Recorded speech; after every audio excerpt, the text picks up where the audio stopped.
Alright, bub. This is probably going to be one of the toughest ones of all, is to try to make my amends to you. Of course,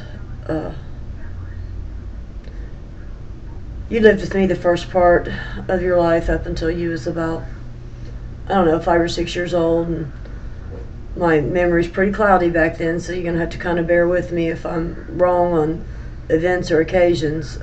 It's not on purpose. I love you, son, and I've always loved you. At the time you were growing up, and I drank and I partied all the time, and life just seemed like a big barrel of laughs, and there was always people over drinking, and all kinds of chaos going on, and I thought that was a normal way to live. You kind of got shoved in the background, and your kids were let loose to run and do things like steal candy and me eat it but tell you it was wrong, and things that seem funny now, but they certainly aren't. Me and your dad, thank God, always remained amicable and really pretty good friends, and so we never really struggled much on things, quabbled over you any at all.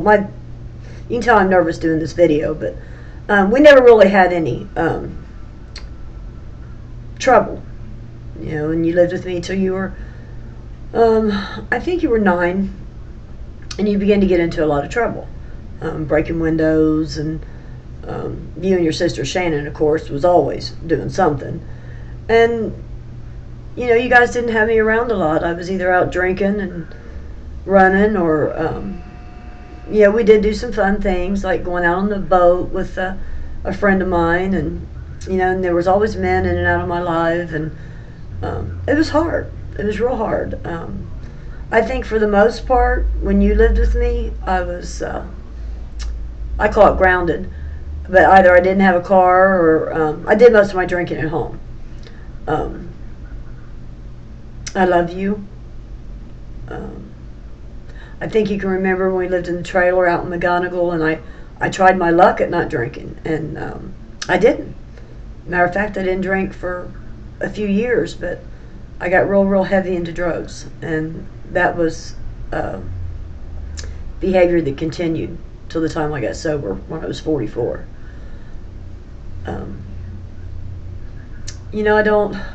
I'm kind of at a loss, other than to tell you if there was anything at all I could do to go back and to make your life better, I would do that. If there's anything at all I can do today to make your life better, to make amends for what you went through, I would do that. You got some beautiful kids. My God, you grew up. Let me backtrack. You went to live with your dad, and I don't know a whole lot of what it was like living with your dad, other than I know you would call me a lot, and you spent every weekend with me, but you would call me a lot, and I think you and your dad never had the bond that a mother and child has, that affection bond that me and you have always had. We've had it throughout my drinking, and then some, but it's hard. Your grandmother's just passed away, and I'm having trouble with words. I can't really remember how much that you were at your dad's and how much you were at my house, other than when I was married to David Jones. It was hell on all you kids, because he was mental, and I was addicted, and if I didn't get what drug I wanted or what I wanted to drink, I made all you guys' life miserable at that time. I guess something that I kind of wanted to touch on was your friend Brian, and I can't make amends to Brian because Brian's no longer with us. I did some things due to this disease that were not exactly right, with Brian. I would be okay with him one day, and the next day I would threaten to slap him, or I would be stealing his medicine, and I don't think that I contributed to his death in any way. But I do think that, that I might have hindered you guys' relationship by letting him come to our house and then telling him he had to leave, and had to have been a tremendous stress on you because he was your best friend.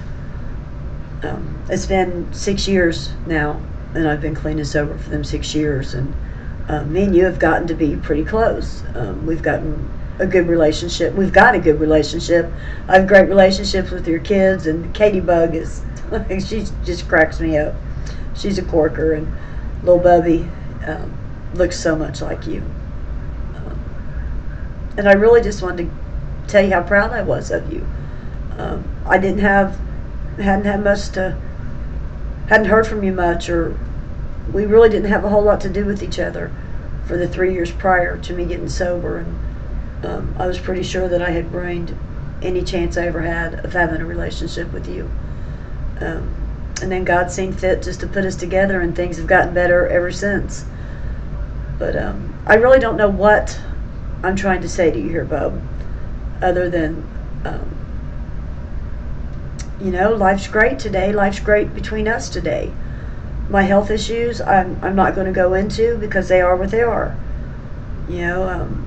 I've been told, and I do believe, that this is just a resting place. That God brought me into this world only to take me home someday. And what a glorious, beautiful day it's going to be when I get there. But I don't think it's going to be anytime soon. God loves me enough that He's going to put me right here in you guys' lives for a while. Just so we can continue to grow and to be stronger, and just learn how to be mother and son, and for me and your sisters, learn how to be mother and daughter. And I get the benefit of enjoying all my grandchildren today, and I didn't think that was ever going to happen. And I'm not going to go into a whole spiel about why I did all the things that I did, why I drank, and why I used, because I don't know why. If I knew why, I would have never picked up to begin with. But I do know that I searched for a lot of years trying to find out who I was, and what I wanted, and why I wasn't okay with myself. And I found that only through God and Alcoholics Anonymous. And by learning that just doing the next right thing in front of me and depending on God, that everything else just kind of falls into place. And that's what I do. That's what I do even still today. I don't always like what's going on with me. And when I don't like what's going on with me, I ask for God to guide and direct my thinking, and for me to turn my actions towards somebody else I can help. I'm also not going to preach a lot of Alcoholics Anonymous to you, because number one, you wouldn't understand it, and number two, only you would be the one to know if you would need it. But I am the happiest when I'm helping someone else. I am the happiest when I can get out of myself and try to help someone else with their problems. All the days aren't always happy, joyous, and free for me, but the only thing I do is have bad moments in a day. I can't get up and walk around like I want to now, and I can't drive a car anymore, but you know what? That must be the way it was intended to be, because frankly, I was getting pretty dangerous in a car before this even happened, and the not being able to walk and go anywhere I want to, whenever I want to, has taught me to stay at home and be grateful for what I have at home, and I am. Your father is a wonderful man. He's a terrific man. And, I didn't have the love for him that he had for me. And that must have been meant to be that way too. Because I have all the respect in the world for your dad. And me and your dad are best friends even today. The husband I do have today, God put in my life exactly when we needed each other the most. And he has all the respect in the world for you. And he calls you Bob. And he cracks me up because he says, I don't know why you would want to name your son Bob. And I always say, it's Bubby. And he says, oh, that's what I said, Bob. But anyway, you guys get along great, and he loves you. And life's pretty good today. But if there's anything, son, anything at all that I can do to set right any wrongs, I need for you to let me know that, and I will do whatever I can do. I don't live on making up for what I didn't do, because I don't think I can make up for it. I can't go back in time. I don't live on guilt for what I should have done and I didn't do, or what I wanted to do and didn't get done. Only thing I can do is live for right now, today, and that's what I'm doing. But on the same hand, if I can set wrong any of those rights, I'm willing to do that. And in the meantime, we're just going to get this Combs Home Repair up and going, start into business of your own. And wow, how cool is that? How many 28-year-old guys, get to start their own business, and as smart as you are, and as versed in construction and plumbing and electricity and all the things that you know how to do. And I may want to have a DNA test done, because that's what they tell me about my girls.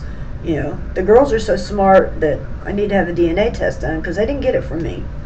And I'm saying that in all kidding, because I don't underestimate myself. I'm not the smartest person in the world, but I'm certainly not the dullest tool in the shed either. But you just keep working hard on getting your business going, and God, you're one of the most amazing fathers I've ever seen in my life. You light up when you say your children's name. And you also learned a lot from what you went through. The disease of addiction and alcoholism also taught you that you didn't ever want your kids to go through what you went through, and they haven't had to. Not on your end. What goes on with them and their mother, we don't have any control over. But I do know that you are an awesome dad, and they come first in your life. What is going on with them, what you're going to do with them, where you're going to take them. Your life is centered on your children, and that's something to be grateful for. And I'm going to wrap this up, because I can sit and babble all day long. Not only am I trying to figure out how to use a webcam, and I get fired up about recovery, which I'm not going to shove down your throat. I could talk about how much I love you and your kids all day long, and I'm certainly not going to sit here and rehash the past, because you were there, you lived through it, and you became of age, and you're doing good on your own. I'm not going to give you any advice, because I live in a glass house, so I learned a long time ago not to throw stones. But you just keep doing what you're doing, son. You just keep living one day at a time, doing the next right thing at a time. You always put your children first, and things are going to work out for you. And you're going to have more than you ever dreamed possible. And all that help is beyond human aid for me, or beyond human for me. It all comes through the great works of God. So I just try to treat people the way I expect to be treated, whether they treat me nice or not. If they don't, I'm just sorry they feel that way. And as long as I keep living that way, gosh, look at me. Look how things have turned out in my life. And I'm certainly the same mom you knew 10 years ago, but this mom doesn't. God has come into my life and changed forever the person that I was, and has transformed me into the person that I am today. And that's loving and caring and kind and genuine and heartfelt. I'm trying to learn to practice tolerance, and all that's due to the grace of God. And had I not just said, look, I've screwed up. My life is a mess. I don't know how it got this way, and I don't know what I'm going to do about it, and I need some help. And that's what happened to me. And I'm glad, and I'm happy. And I'm also very, very blessed to be your mom. I love you, son. And if you ever need me, all I am is a phone call away, or you hop in that Blazer and you drive your butt right on up here. So that's all I have, and I love you. I'm not even sure if I'm ever going to give these to you kids or not, but it was important for me to do. I love you, son.